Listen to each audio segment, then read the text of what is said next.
everybody. Welcome to the Buckeye Weekly Podcast. I'm Tony Gerdeman here, as always, with Tom or Tom. How's it going? Tony, I just took a look at myself right as you were hitting record and realized I'm wearing a Cheez-It Bowl pullover and a Rose Bowl hat, which is some real inside of you there are two wolves kind of things. Inside of you, Tony, there are two bowl reps. One of them is more prestigious than the other. I couldn't possibly tell you which is which. Well, one, Cheez-It Bowl gives you more, right? Rose Bowl, you probably have to buy your own pullover, certainly. And Cheez-It Bowl's like, please, take our pullovers. Would you like some pants? Do you have any shoes? Would you like some Cheez-It shoes? All hail the Cheez-It Bowl, which is now, is it the Cheez-It Citrus Bowl? Maybe? Well, this was the Cheez-It Bowl when it's like the In little brother of Arizona. the Fiesta Bowl, and I could not for the life of you tell you what that one's called right now. It's the one they play in the Diamondback Stadium, so it's whatever that is. So yeah, Cheez-It has changed its sponsorship from one side of the country to the other, but nonetheless, long live the completely meaningless mid to late December Arizona bowl game in the Diamondback Stadium, whatever it's called now. Whatever it's called. And shoot, Tom, based on today's show, maybe the next time that Ohio State and Alabama play might be in said bowl game. There's some rumblings coming out of the Deep South that Alabama is going to try to get out of their series with Ohio State. And they're scheduled to play in 27 and 28. Ohio State and Alabama is. Ohio State hosting in 2027.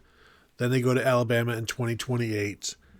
Ohio State also is at Georgia in 2030, and then I believe hosting Georgia in 2031 to give you some more SEC teams on the schedule. But right now on, I think it was Friday, Paul Feinbaum, if you don't know him, of course you know him, he was on 97.1 in Columbus and had mentioned some rumblings from the Alabama side of things that they're going to probably try to get out of the Ohio State game.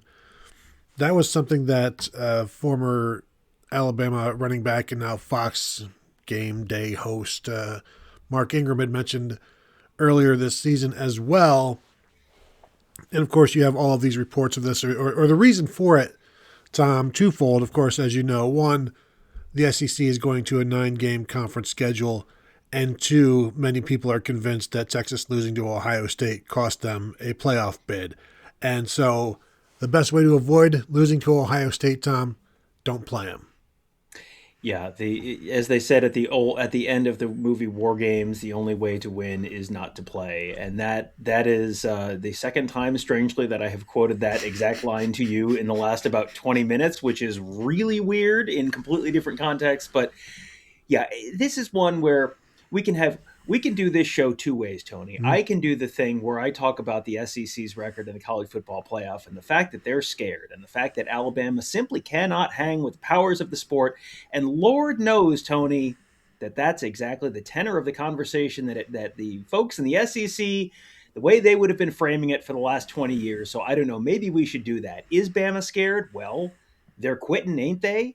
So we could certainly do the conversation that way.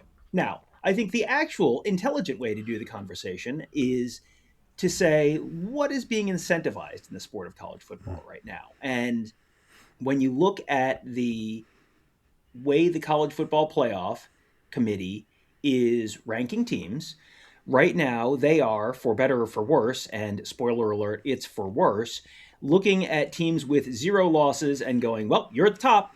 And then teams with 1 losses, you're next. And then teams with 2 losses, you're after that. And teams with 3 losses, you're not invited. And and Alabama did get in last year with 3 losses, but the third one didn't count because it was in the SEC championship game. Is this the stupidest way to do a college football playoff? I would argue yes, if you're trying to incentivize teams to play good competition in the regular season. When the Texas thing was going on last fall, I said, look, Ohio State fans, I would not take too firm a stand against a 3-loss team making the college football playoff until you have looked at Ohio State's 2026 regular season schedule, because they have a brutal schedule this year upcoming. Texas did not missed the college football playoff because they lost to Ohio State. Texas missed the college football playoff because they lost to a 3-9 Florida team. But that's not the way the conversation is getting framed. The way that Texas was framing the conversation, because it was in Texas's interest to frame the conversation with this way, was, well, if you take us and don't let us get in the college football playoff, it's going to be because we lost to Ohio State, and that's not fair, and that's just going to make everyone not schedule these games. Now, all Texas had to do was not lose to a 3-9 Florida team, and if they were 10-2 and had beaten Florida, or even were 10-3 and had lost to Texas A&M by a field goal at the end of the season, they're probably in that way too. I don't think it was really the 3 at the end of the thing that completely made them not a part of the college football playoff. I think it was the fact that they lost to a terrible Florida team. But the fact that they lost to Ohio State, if they were 10-2 and had that loss to Florida, are they in? Yeah, probably. And so now the way the things are set up right now, they have incentivized teams to just schedule, the Indiana way is, let's do it that way. We'll bring the SEC folks in the tent and we'll say, schedule non-conference the way Indiana schedules non-conference, and you're not playing anyone, and it doesn't matter, you're not losing, and so you get in, and then once you're in, you're in. So yeah, I think this is just sort of Alabama responding to incentives. But man, this really sucks, because I personally was really looking forward to going down to Tuscaloosa in a couple of years. And I think that's a series that a lot of people were really looking forward to. And now you're not getting that, potentially, if this rumor is true. Yeah. Well, I'm going to save you a little bit. Florida was 4-8, so much better than that 3-9. Oh. Well, I take it all back then. Never mind. And you ask was one of their wins over LIU? I believe it was. So they had 3 wins against FBS competition. I apologize. Why weren't they in the playoff? Injustice. That's why. So in terms of, would Texas have made it if they were 10-2 in the regular season? Vanderbilt didn't. They were 10-2 and they didn't make it. So take the Ohio State situation out of it, and if they still lose to Florida, are they? And they're probably not, because that's a terrible loss, and Vanderbilt didn't have a loss that bad and they didn't make it. So yeah, that's going to be used as a reason to get out of those games. You mentioned doing it the Indiana way. The irony there, of course, is Curt Cignetti calls it doing it the SEC way of non-conference scheduling. So there's that. And, with this, I reached out to somebody we know on the Alabama beat. I'm like, do you think this has happened? And he said, I wouldn't be surprised. He hasn't heard anything, hasn't talked to the AD in a little bit, but wouldn't be shocked if it does. And then, Tom, if it does, this for Ohio State, the 2027 schedule is right around the corner. So you're not getting anybody good to replace an Alabama. There's all of the marquee teams already have their marquee games for 2027, or they don't want one. And right now you're looking at Ohio State's non-conference schedule at this point is Alabama, New Hampshire, and Bowling Green. So you remove Alabama from that, and you got New Hampshire and Bowling Green, and what else? You're probably going to call Akron, something like that. And boy, you want to know what else is on that schedule? Your home schedule also has Michigan State, Nebraska, Purdue, and USC. Not a great ticket. So that was one where Ohio State certainly, on one hand, yes, they want Alabama coming to town. On the other hand is, well, we know we won't lose that game if we get rid, we won't lose either of these games if we get rid of it. So there is incentive for both sides to do this, but Ohio State can at least say, wasn't our idea, but then also go along with it. And we know that until there's maybe a 2014 playoff or you get your auto bids, these games are going to start going away more and more. Now, Texas isn't going to get rid of the Ohio State series because they've got one owed, so they're not going to try to buy out of that. Plus, it's, good luck doing that now, 8 months out. But as Chris Del Conte, their AD, said, we want a piece of Ohio State.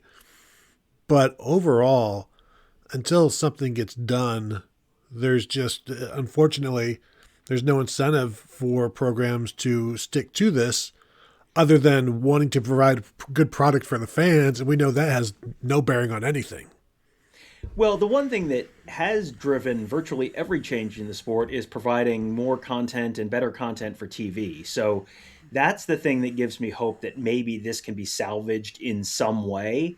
I do think it's probably, again, if Alabama does back out, then it's probably too late for Ohio State to get a home and home with someone real consequential scheduled. Maybe you can get a Big 12 team or something, get some kind of a power conference team. I haven't looked at the other schedules, and maybe you can find someone who you can play that's a little bit of a brand, but because I'm sure Fox would really love to have Ohio State, and even if it's Ohio State and Utah, Ohio State and Texas Tech, North Carolina, or Texas Tech. We can lump Texas Tech in with the Indiana and the SEC non-conference scheduling side of this conversation. Texas Tech has not been exactly a profile in courage in terms of their non-conference schedule in recent years. But if I'm sure that Fox would love to have Ohio State versus someone with a helmet that you would, the average fan would recognize. That would be, I think, ideal. They could schedule Delaware. That would be a helmet that every fan would recognize. They'd identify it as the wrong team, but they would recognize it. That would be something. But yeah, I think the one thing that I think you are welcome to get pre-annoyed about as an Ohio State fan, other than the fact that this is, potentially going away and robbing you of the opportunity to watch a really, really outstanding football game, is I can already almost tell you the date that Peter Burns from ESPN is going to tweet about Ohio State's terrible 2027 non-conference schedule. Like, you can feel it coming. It's going to be November 13th of 2027, and Ohio State's going to be like a top 5 team in the college football playoff rankings, and he's going to talk about their terrible non-conference schedule. Will the why behind that come out? No, of course it won't, because that's not how modern media works, Tony, and you know that, and I'm frankly a little ashamed of you for asking that question. But this is one of these things where they're going to have to. You brought up the 2014 playoff. You brought up the auto bids, and that's the why behind those Big Ten proposals. Is you can then have these consequential games during the regular season that you can play these two. You can take the two big exciting helmets and crash them together like the old Monday Night Football graphic, and you can play those games, and it's not going to kill your record for the season or kill your ability to get in the playoff. If it's a non-conference game and the top 4 teams in the Big Ten get in through the auto bid process, whatever it is, you can lose that game and it doesn't impact your ability to get in under the auto bid system. And if you win that game, maybe it helps your case as an at-large. So it could potentially be a win-win thing. So, that's the why behind it. And I'm not saying that I don't really like the idea of a 24-team playoff. I'm okay with the idea of the auto bid thing because I think you could potentially be setting up, a really interesting play-in weekend if you do that, something like that. But yeah, I just this feels like a really inevitable result of a lot of people doing what they thought was right at the time, but which is really, as we've talked about, we keep using the word incentivized. It has incentivized the wrong thing, and that is, losing a series like this is what the wrong thing looks like. So I put out a call on Twitter, hey, do you have any listener questions? And our guy at @Van_0 asked about this and said, will the OSU future matchups with Georgia and Alabama remain on schedule? Which then, before I get to the Georgia part of this, Tom, you asked if there's anybody available. Miami has an open date the same day as the scheduled Alabama game for Ohio State in 2027, and a fairly simple non-conference schedule there. So maybe play it somewhere between here and Miami. I guess, I don't know, like Indianapolis or maybe Cleveland, or maybe make it on campus. I'd say home and home, but then Miami has Notre Dame in 2028, and they probably don't want to double up like that. In terms of Georgia, so Ohio State and Georgia are scheduled to play in Athens in 2030 and Columbus in 2031. I think that one's so far out you don't need to worry about it because the playoffs are going to change. So don't cancel that one just yet. However, something is going to happen to Georgia's 2030 schedule. Somebody's going to have to drop off of it because right now they have 4 non-conference games. So somebody, here's their schedule right now, their non-conference schedule, Tom. You tell me which one they'd like to remove here. They've got Clemson to open the season. Then they've got North Carolina A&T. Then it's Ohio State. And then at the end of the season, Georgia Tech. Mm-hmm. So, if you're looking at this, which of these 4 would they like to get rid of? Certainly it's been a long time since Ohio State has been there. I don't know that they've ever been there in Athens. Mm-mm. But, it'll be interesting to see what happens there. I think that series is going to happen because something will happen with the playoffs to make sure.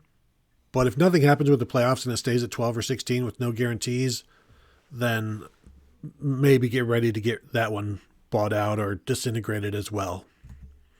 Well, I would say that the Georgia Tech game on that schedule, that's going to presumably stay. That would be a pretty consequential thing for them to drop, and that's one of those things where you could get the State House involved, and because it's an intrastate thing where you could have Georgia Tech folks in the State House who threaten to raise all sorts of hell over that. So I would guess that one will stay on there. I would bet if they're going to drop one, and they do have to drop one under the current scheduling arrangement. It's either going to be Ohio State or Clemson. I don't know is the Clemson thing a home and home? Is the Clemson thing it is. It is a home and home? Yeah. So one of those is probably going to get dropped. That's just sort of how things are going right now because you need your freebie there. You need your NC A&T game. So they'll end up dropping one of those, I'm sure. So this is pretty far out.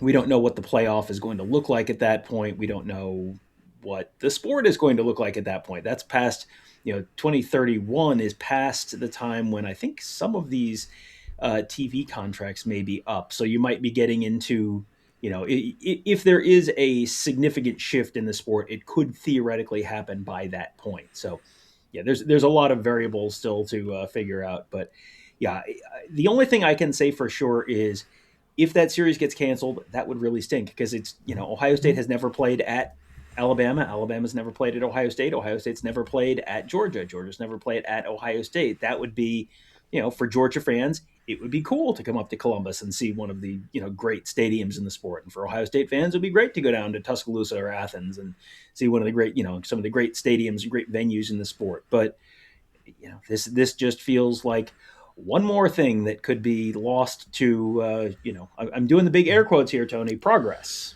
Yeah. Well, and so in August of this past year, last year, Alabama and West Virginia canceled a series that they had for 26 and 27. And some were saying that Alabama did that so that they could keep the Ohio State series in 2027 and 2028.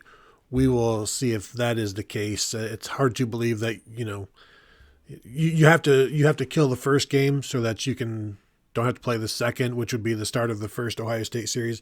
And then when it comes to the Georgia-Clemson game, Georgia and Clemson play in 2029, so they would have to cancel that in the next couple of years, presumably.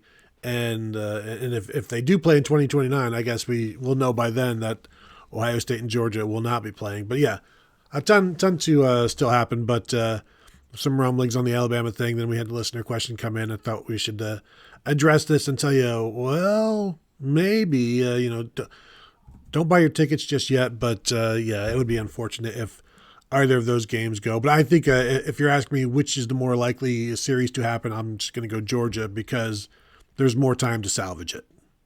Yeah, exactly. There's more time for the sport to change, the college football playoff to change, the conference alignments to change, whatever it is. Who knows? Georgia Clemson to be a conference game by 2031. I mean, you could have any things, and anything is possible 4 or more years out at this point. So yeah, I it does sound like things are not trending in a great direction for the Alabama series, but the good thing with the college football playoff now having home games, you may get a chance to see Ohio State play at Alabama or Alabama play at Ohio State. But then it might happen in December in Columbus instead of September in Columbus. And wouldn't the Alabama fans be happy about that? What was it? Knox, what the Tennessee fans call it? Not Neyland Knoxville North. North. Yeah, Neyland How'd that North. work Yeah. out? Well, we're out of time. So there you go. That will do it from here. If you're watching on YouTube, hit the thumbs up. Subscribe to the channel if you haven't done so. And, of course, hit the bell to be notified when we drop shows because, as you know, we're dropping plenty. And a 5-star rating and review on the audio side is always appreciated. You can continue to find us at BuckeyeHuddle.com talking about this and many other Ohio State-related things and the entire world of college football and sometimes the world of college basketball. But we don't need to talk about that now. Thank you all for tuning in, and we will talk to you all later.